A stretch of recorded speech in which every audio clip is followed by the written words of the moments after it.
Allora, un veloce video per spiegarvi come funziona questo casino. Qua è tutto sottosopra, ma chiariamo subito la quantità industriale di cavi, che sono meno della metà ancora di quelli che ci devono essere. Comunque, monitor HDMI, abbiamo gli SCART switcher, lo SCART splitter, abbiamo degli adattatori particolari che adesso vi spiego, un altro SCART switcher. Prendo due o tre console e facciamo dei test. E ovviamente qui il RetroTink 5X.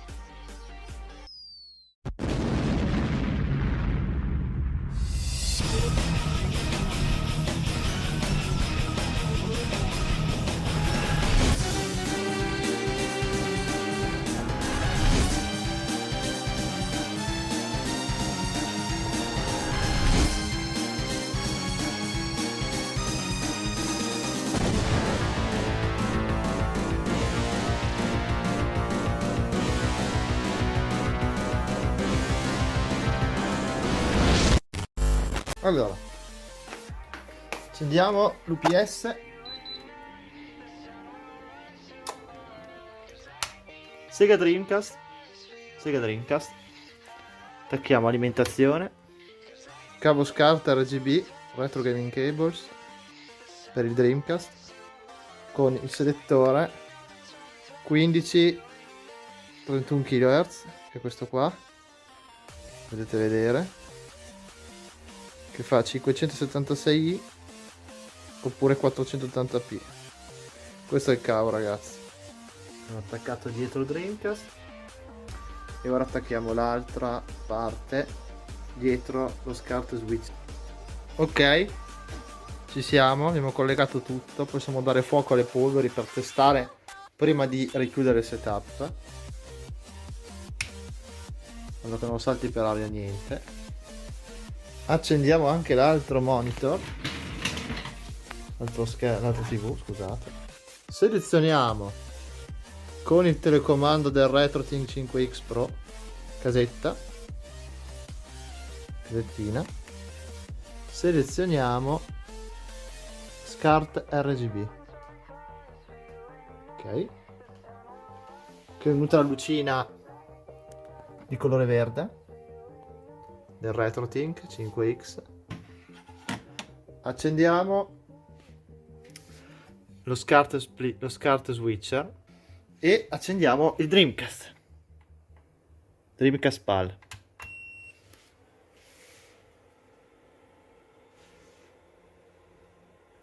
Adesso selezioniamo l'input 1 sullo SCART switcher della Bainbridge e selezioniamo l'input 1 anche qua. Infine dobbiamo selezionare anche qui l'input 1 sull'altro SCART switcher. Ok, ragazzi, è apparso il Dreamcast. Input SCART RGB. Andiamo a vedere lo stato. Butta fuori un 480p a 31 kHz perché siamo nella modalità VGA del Dreamcast, anche se uso un cavo SCART con le Retro Gaming Cables, e stiamo buttando fuori l'output in 1080p. Questo è il Dreamcast e lo vediamo qua su questa TV, per TV Samsung HDTV, lo vediamo qui su questo monitor VGA 31 kHz da 22 pollici, bestione. Qua non lo vediamo perché ora siamo in 31 kHz, quindi sulla Mivar non lo vediamo, e lo vediamo sulla TV HD da 1080, quella là Sharp.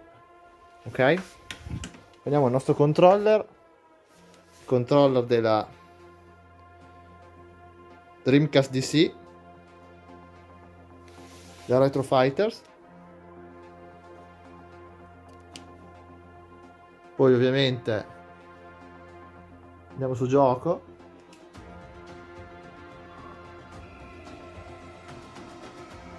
vedete, si vede molto bene. vede benissimo. Qualità immagine, la qualità video è una cosa assurda. Abbiamo ovviamente GDM dentro. Facciamo partire Soul Calibur.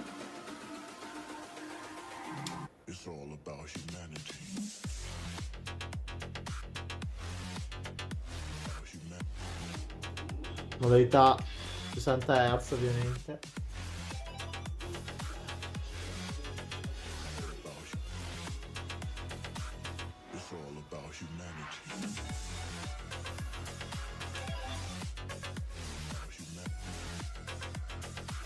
La qualità video, ragazzi, è una cosa strepitosa.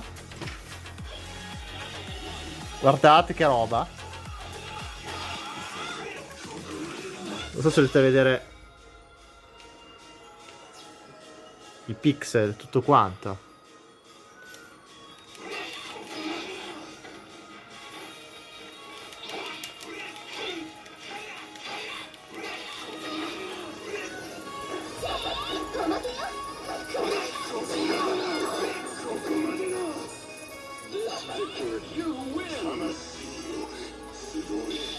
Ok, ora vediamo una console interlacciata come la PS2.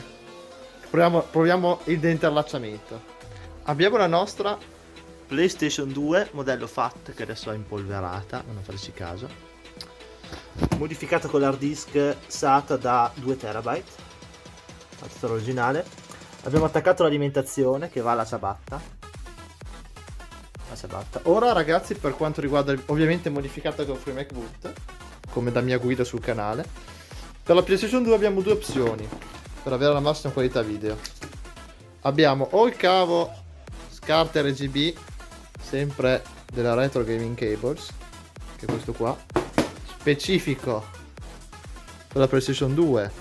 Ci vuole il Luma come sync, consigliato, SCART RGB, Euroscart. Oppure abbiamo l'altra opzione, che è questa, che a mio avviso è la migliore, che è per PlayStation 2 e PlayStation 3 il cavo component della HD Retrovision con 5 spinotti colorati di ottima fattura. Questo qua, straschermato, della HD Retrovision, cavo component, che la scatola, se riesco a farvela vedere, è quella là. HD Retrovision, quello lì, PlayStation 2 c'è per ogni console. Quindi colleghiamo subito questo. Abbiamo collegato un capo del connettore là all'uscita video della PlayStation 2. Ora colleghiamo i 5 spinotti nel nostro SCART e component switcher. Vedete, allora praticamente questo switcher, adesso poi vi spiego alla fine, ha 6 ingressi SCART RGB e 6 ingressi component. Quindi colleghiamo nel primo ingresso, che è la 1. Ecco fatto, ragazzi, che poi funziona anche come switcher composito. Vedete che c'è ancora un connettore giallo del video, comunque ne ho usati 5 su 6 praticamente. Siamo nella 1. Quindi adesso, ragazzi, come funziona? Diamo fuoco alle polveri.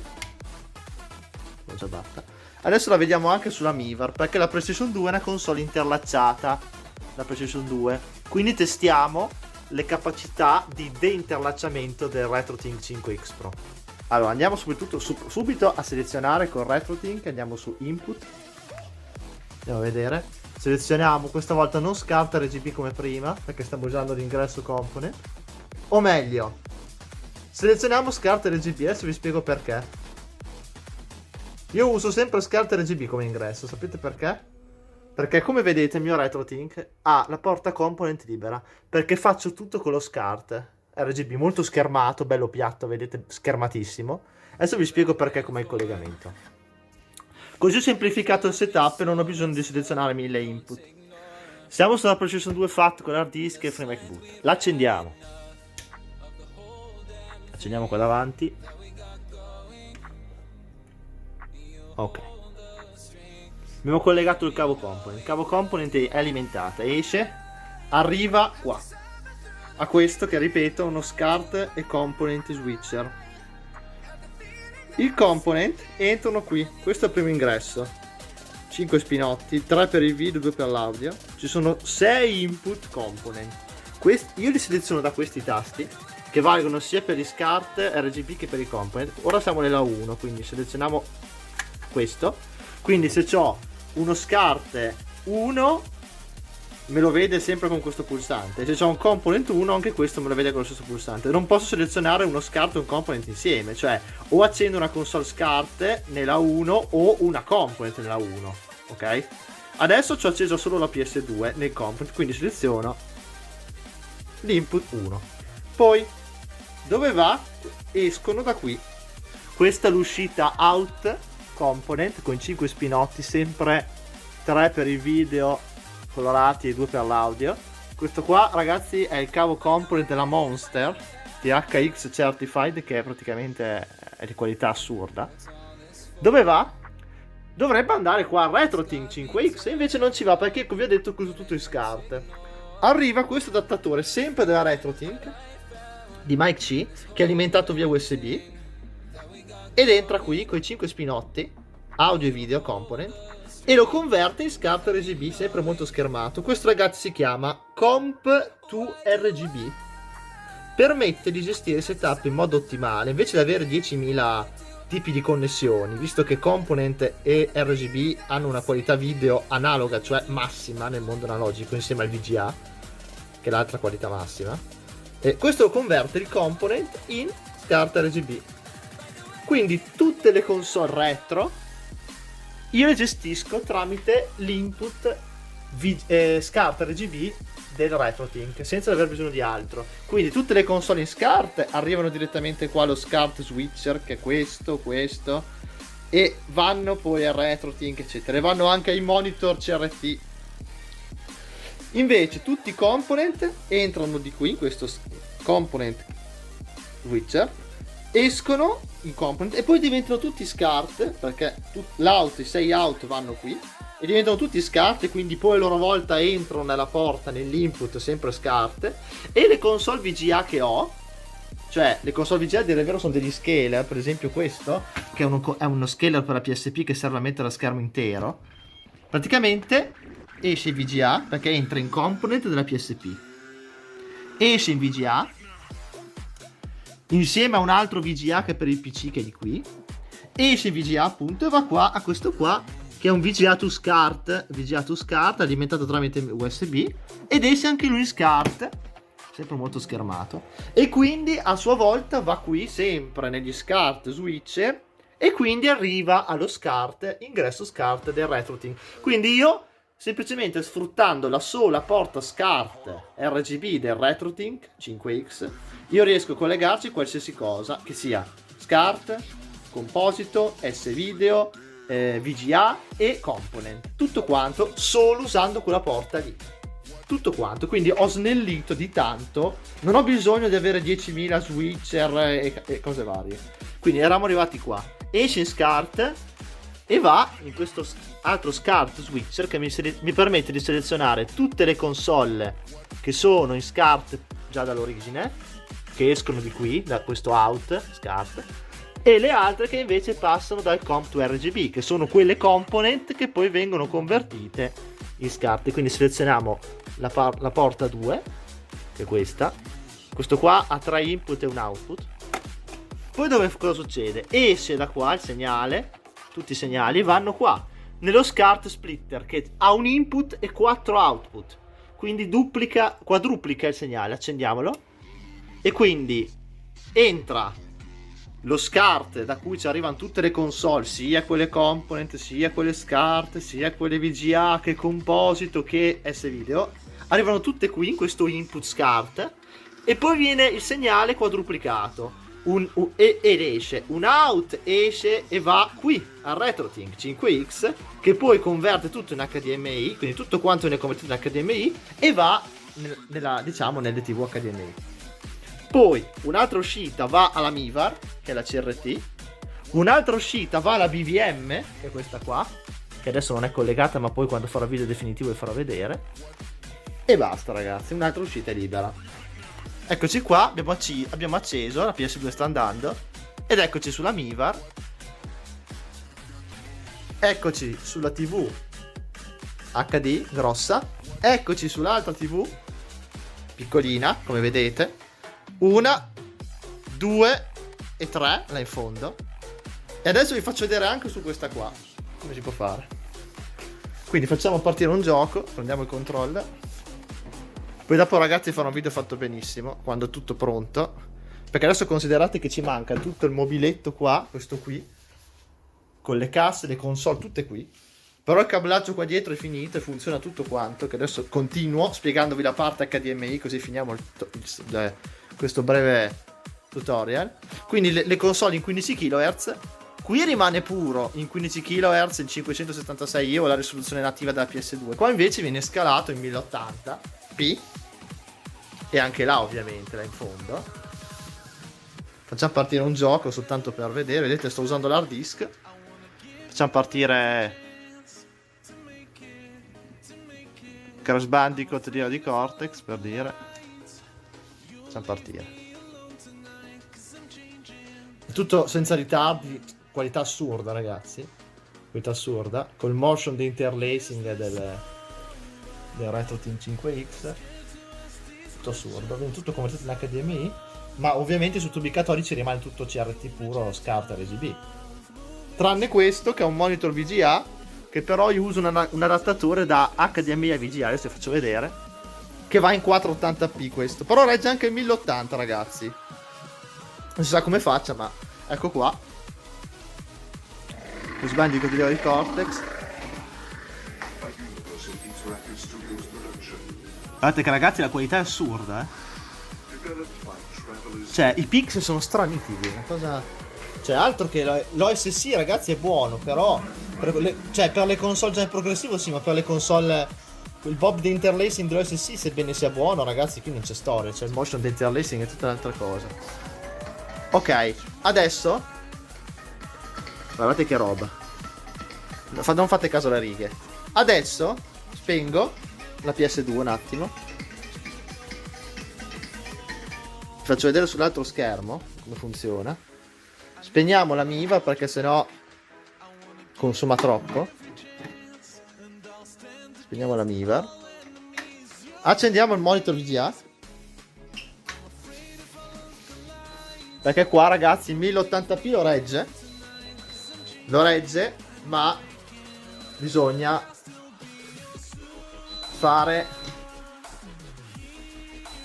selezionare una risoluzione diversa. Come output selezioniamo 480p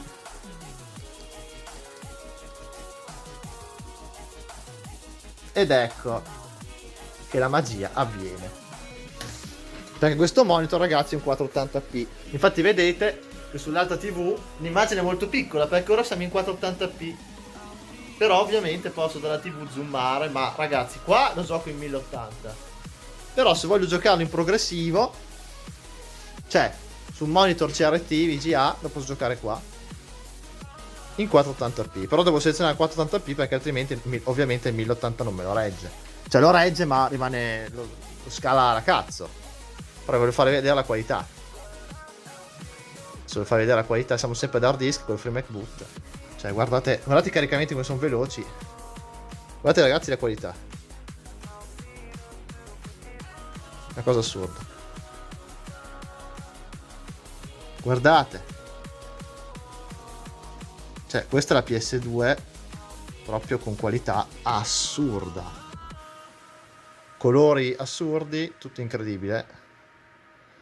Adesso vi spiego l'ultima parte la parte dell'HDMI. Ok ragazzi. Adesso l'ultima cosa. Siamo arrivati finalmente qua, no? Esce tutto in HDMI come avevo detto. Cosa succede? Esce e va in 2 HDMI switcher della Kidivo con 5 ingressi e un output.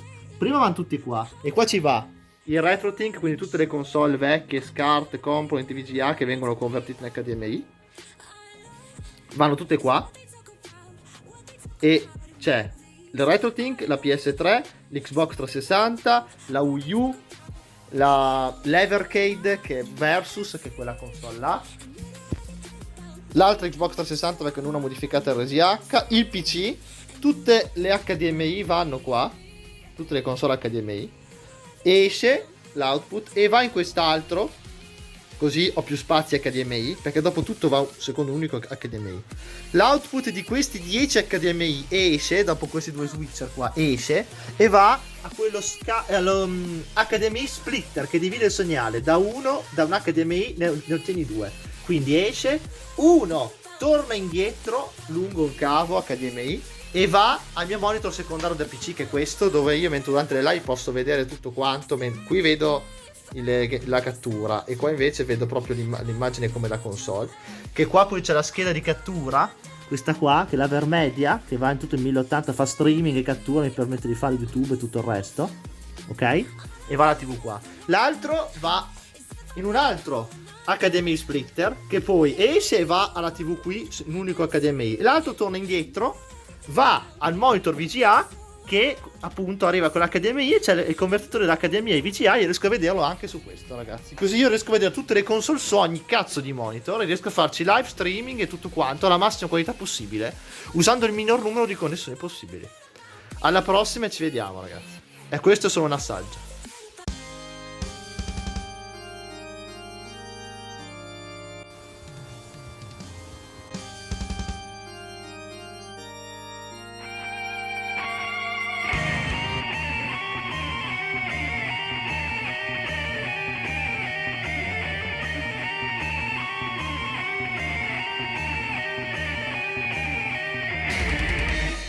Warning.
Warning. Warning.